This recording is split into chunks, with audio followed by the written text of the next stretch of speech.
Hello and welcome Just a Family. This is giving you something to talk about, or Just a Live TV as I like to call it.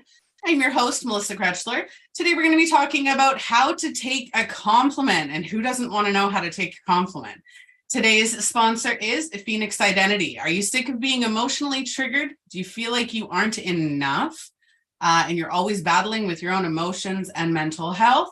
If so, learn how to control your emotions by clicking the link and downloading the Embrace Your Positivity Guide. And it introduces you to the Rockstar Method, which just happens to be the #1 way to start controlling your emotions. So go and check that out. Link in the description. I'm going to hand it over to our guest speaker, Beth Miller, to introduce herself. Beth, would you like to do so? Absolutely. Thanks for having me. So I'm Beth Miller. I am the founder of Soulify Wellness, and I'm a marriage coach, Reiki practitioner, and a teacher of psychology. I have 3 little men that are absolutely wonderful and crazy, and I've been married for 14 years. And the reason I tell you that is because I help women who are on the verge of divorce save their marriages. And I'll let you take it on from there. Absolutely. 14 years. So 2009? Yep. Me too. I love that. I was like 14 years. I just had my 14th. So yes, wonderful when you know how to actually, what it means to be in a relationship and how to make that work. All right. So how to take a compliment. So there's a few reasons why I wanted to do this episode. I'm gonna question anybody watching or catching the replay. What do you do? What happens? I'm going to rephrase that. What happens when somebody pays you a compliment or gives you a compliment or compliments you in any way, shape, or form? How does that, what comes up for you? I would question everybody. What emotions does that trigger? What physical triggers do you experience? There's emotional, mental, what goes on when somebody pays you a compliment? So Beth, I'm going to ask you the same question. What kind of goes on when somebody pays you a compliment? Yeah, absolutely. What comes to mind is, do compliments make you cringe? The #1 emotion that I hear that comes up is often embarrassment and sometimes dread. Like you want to crawl into a hole and just hide because it's triggering you. And we'll talk about that trigger in a second, but it's triggering that emotion. It's triggering that dread. So that trigger is there for a reason. There's something that we need to overcome, because ideally, wouldn't you want to feel joy and just be able to awesome, thank you, that's amazing, just be able to just say it and then you're done with it, instead of having all those emotions come in. So we can talk about it in a few minutes if you want, but there's some different responses that we often have with compliments that can mean different things. Yeah. Well, there's when it brings up insecurities, absolutely bringing up insecurities, that awkward feeling, the anxiety, kind of questioning, what do you want? Are you paying me a compliment because you want something, or do you truly mean it? So there is a lot to unpack there. There could be issues with trust, right? Trusting that people are actually saying what they mean. Trusting that, I think one of my main points would be your own self-worth, right? Believing whether or not it's valid, not because the other person may be lying or not, bending the truth, but whether or not you believe that you're worthy of that compliment. Mm-hmm. So yeah, there's so many things that people experience when they're complimented. Yeah, absolutely. And social anxiety can play in that too, just having attention on you. Also, maybe even early childhood, not being taught how to receive positive feedback. Maybe you didn't get a lot of positive feedback in your childhood years, or maybe your parents told you, say thank you. Someone said something nice to you and you're just prompted, say thank you. And it just feels very unnatural because it's not something you're used to. So like you said, so many reasons why compliments can make you cringe and you can't accept it. Yep. One of the ones that I was thinking about today, a friend of mine actually posted on their Facebook the other day, was when somebody says, "Oh, you have such a pretty face," right? And like me, she's overweight, and it gets you thinking, there was this whole social media trend a few years ago about pretty butt, or pretty in spite of, or pretty even though. Did you remember that cycle? I don't remember that, but I do know, when you say but, you're negating the first part. You can pretty much wipe it. It's gone. You're pretty. So no, when you say but, it just. Oh, it's the for. Yeah. So you're pretty for somebody who's overweight. You're pretty for somebody your age. You're pretty for a mom. You're like, the compliment with that hit after that kind of goes, aren't I just pretty because I'm pretty? Yeah, Right? exactly. Yeah. Oh, absolutely. And like, we'll get into this, I think, in a moment, but why we can't, like, really the deeper reason why. But often people's response are, I think, number one, you make a joke. So why are you making like, oh, yeah, haha, something if someone says you're beautiful? Another one can be like a quick change of subject, like brush it off. Okay, now, yeah, what are we doing for dinner? You completely dismiss it as if it was nothing. You may deflect it even back and be like, you're the pretty one. You're so pretty, instead of acknowledging what they said. And last one is you want to convince them that maybe it's not true. Like, oh, I'm not, this is just an old shirt. This isn't that nice.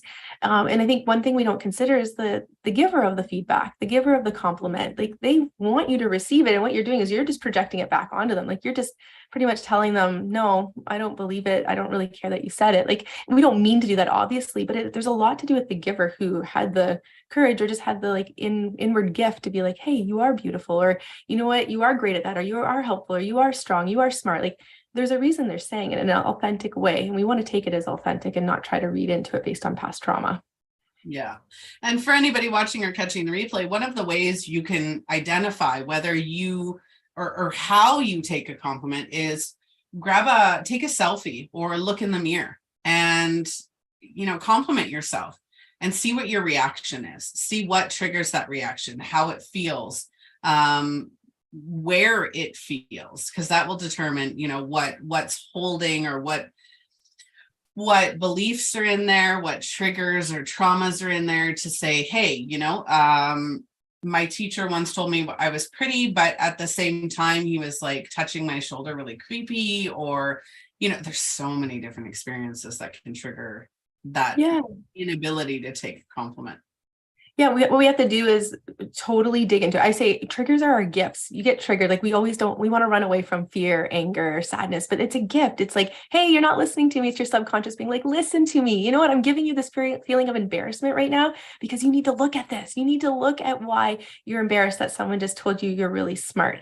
And so what we have to do then is, like you said, dissect it. So whether you want to say it in the mirror, you want to meditate on it, you want to journal about it, figure out what the root is. What is the conditioning that's there that's created this version of you that doesn't want to get that sort of compliment, or just has to deal with the embarrassment of that compliment. So we really have to start unpacking the conditioning, that neural pathway, because all of it's like psychology and neuroscience. Like, why is your brain firing that feeling of embarrassment when really we want joy? That's the ultimate thing. Someone gives you a compliment, you just want to receive it with joy. Mm-hmm. Yeah, gratitude and joy, two very powerful things. But, and we don't have to take a compliment any certain way, right? Being able to take a compliment really is individualistic. If you're happy and healthy with who you are, right? You don't have to have some random person down the street saying, catcalling you. You don't have to take that as a compliment. You don't have to take anything as a compliment, right? Yeah, well, if it's a boundary that's being crossed, you don't want to take that as a compliment. Exactly. Or if it goes against your own morals and your beliefs, that's not a compliment. That can hit you in a certain way of like, okay, they're crossing a boundary. I don't want to receive that one with gratitude. Yeah. Yeah, that would be, I'd probably be like, thanks, bye. Okay, yeah. And then that's kind of passive aggressive a little bit too, like, thanks, bye. Or it could be, yeah, thank you, but no thanks, or thank you. That was nice, but I don't really want to indulge in this anymore. Yeah, exactly. So what do you think are ways that people can take compliments? Yeah, I honestly just think like, if you're not someone who takes compliments well, it's getting uncomfortable and just saying thank you and pausing. The power of the pause. Thank you. And then they might start to fill in the rest. They might want to tell you more about why you're so strong or why that color looks good on you. So yeah, start off with that. Thank you. Pause. Yeah. And then and feel the feelings. Like, you don't want to resist the feeling that's coming up. You don't want to question them. You really just want to acknowledge them. Thank you. Yeah. And that gives way. Like, if you don't want to say thank you and then just change the subject right away and invalidate what that person has said to you, that pause really does help, because then they can change the subject. They can move on to the next thing, right? And you're just kind of giving them control of the conversation in that way. Compliments can be funny. a compliment to you could be offensive to me, right? And I think that that's one of the things that we need to identify as individuals, again, because I say compliments are individualistic, is, what do you accept as a compliment? What do you not accept as a compliment? What is that boundary? What do you want to take from it? Do you, going into that idealistic of who am I? What makes me feel good? What doesn't make me feel good? Right. And just questioning that as you're creating conversations. Like if your partner calls you babe and you don't like that, or sweetheart and you don't like that, right? It just, again, boundaries. Yeah. I think we're triggered whenever I call it trigger emotion. Like we can be triggered to be happy. We can be triggered to be sad. But when we're triggered with an emotion that we don't want to feel, it's two things. It's number one, it's usually inner work that needs to be done. Or number two, a boundary's been crossed. And so I think really getting clear when you feel a certain feeling, you're like, okay, why do I feel uncomfortable? You know what? Clearly I've told this person before, I don't want to be called babe. And that makes me want to reassure with that, talk to them again, like, this is a boundary, please don't call me that. But you feel on the inside, you're like, I know I'm beautiful. But my feminist side of me does not agree with the word babe. So I prefer, that's part of my value system. But maybe he called you babe and you're like, well, I don't feel good about myself. And so maybe you need to do some inner work on your physical appearance or your internal beauty. Yeah. So what would you suggest to people for taking compliments? I know I mentioned that earlier and then we got sidetracked there. So what would you suggest to people for that? Well, we can't will ourselves into it. Like you really can't just be like, oh, you could, I guess you can tell yourself, today I will accept compliments. Today I will accept compliments, but it's a slow process. Like I think we really have to, because how it works is any thoughts we have depend on some research, 60,000 thoughts a day, and you're not aware of all of them. A lot of them are thoughts that have been coming up since yesterday, the day before. They're repetitive thoughts that you have ongoing. And a lot of those thoughts are our own beliefs about ourselves or beliefs about the world. And so we have all these thoughts, which means we have all these neural pathways, our brain's just firing thoughts. It's super highways, constantly just firing out these 60,000 thoughts that we don't have a lot of awareness of. And so what we want to do when we want to change a behavior or change a habit, I have a hypnosis background, so this is what I work on every single day with my clients, but we want to change that behavior. So we have to change the habit.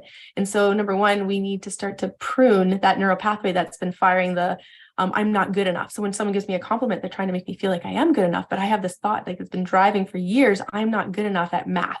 And so what we want to do is start to figure out why you aren't good at math. And kind of the example you gave earlier, let's go back to when I was grade 6 in math class and everyone laughed at me because I said 4 plus 4, no, this wouldn't be grade 6, this would be grade 1, but 4 plus 4 is 10. And everyone laughed and you've internalized that I'm not good enough at math. So then we start to look back on the past of when have I felt this before? And then we go back and we can kind of parent that inner child that we have and be like, it's okay. They weren't really laughing at you that you're stupid. They're just laughing because they thought it was funny. They're just being grade 1 kids. And we start to reprogram that belief about ourselves, being like, you know what, I am good at math. Just that one incident doesn't mean I'm not.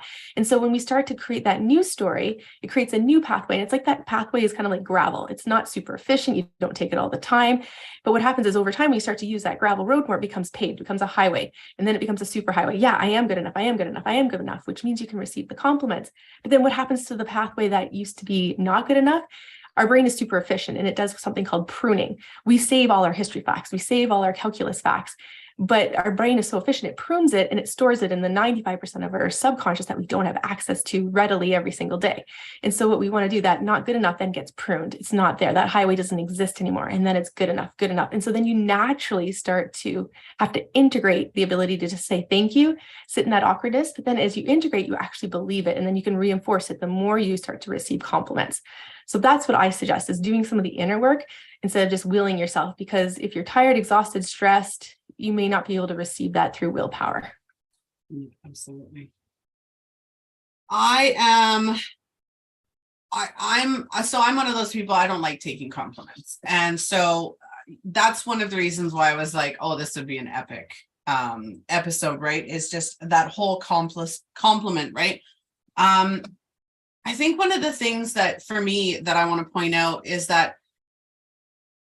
compliments are about you, but they're not about you, right? When you react to a compliment, that's somebody else's perspective. That's somebody else's belief. They believe that about you, right? They believe that you're good at that. They believe that you look like this. They believe that you have this personality or that you're outgoing or beautiful or smart, or they believe that, right?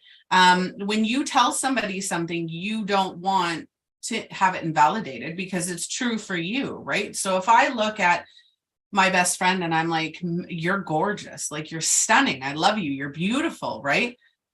For that person, it's like, well, no, like, I mean, it makes them want to cower and hide, but that's my truth, right? So when somebody gives you a compliment, understand that it's not necessarily about you, it's their truth. They're expressing their truth when they look at you, when they think of you, when they feel for you, they're expressing their truth and not yours. Right. So you can choose to take that compliment and say, oh, thank you. Right. Like, think of it that way. That's one of my best ways of taking a compliment is they think that, they believe that. Even if I'm working on that and I might not believe it, I can still take that compliment and go, thank you. Right. It's because they feel it. Yeah. They're the, right. And to add on to that, if it is a safe place, like your best friend, you can even open up a little further and be like, thank you. But you know what? I believe that. And thank you so much. I just have trouble receiving that. I not even receiving, but I have trouble believing that about myself. And you can then open up a conversation that maybe they can then support you with helping you have better body image or whatever the compliment was about. So I think also being open and transparent, I really, really thank you for saying that. I struggle I struggle with believing it sometimes, and I'm working on myself. Like if it is a dear, like your husband or a really good friend, that might be a good opportunity for you to, I call it outing yourself, because sometimes we hide in our shadows. We pretend like we're beautiful and we are beautiful, but we don't actually believe it. That's a shadow in our backpack. We've been taught for years that maybe we're not that beautiful or to hide some of our beauty. And so maybe you're bringing that shadow out to the light and sharing it with others that, yeah, I don't actually feel this way. And that's another way of healing it, is outing yourself. Yeah. I created the 7 mindset pillars, right? And that's when we talk about being triggered and when we talk about our own beliefs and our own self-worth and self-love, that does go back, right? When we're born, we create, we're born, we have to learn everything. So as we're building our pillars, as I call them, we have 7 pillars. So our self, our beliefs about ourself, our relationships, our spirituality, our family, friends, finances, all of that, right? Career and business.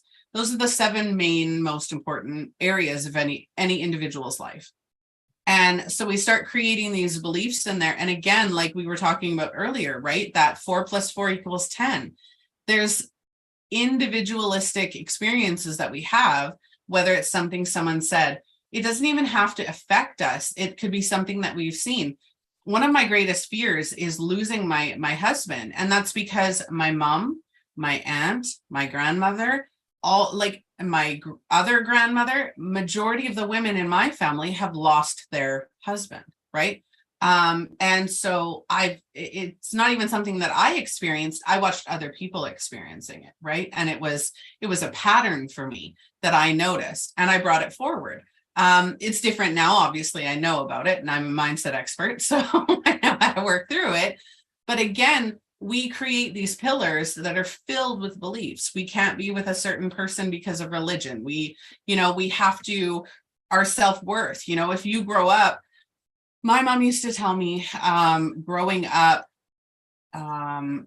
lots of things. My mother's an undiagnosed narcissist, in my opinion. So not to get in any trouble, but my opinion. But going forward, there were things that I see with my own daughter. My daughter will sing. Is she a great singer? Not yet. But her voice is very high pitched, where my voice was very high pitched, right? And I would, if I would raise my voice or get animated, the tone of my voice would go higher and higher, and it hurts your ears, right?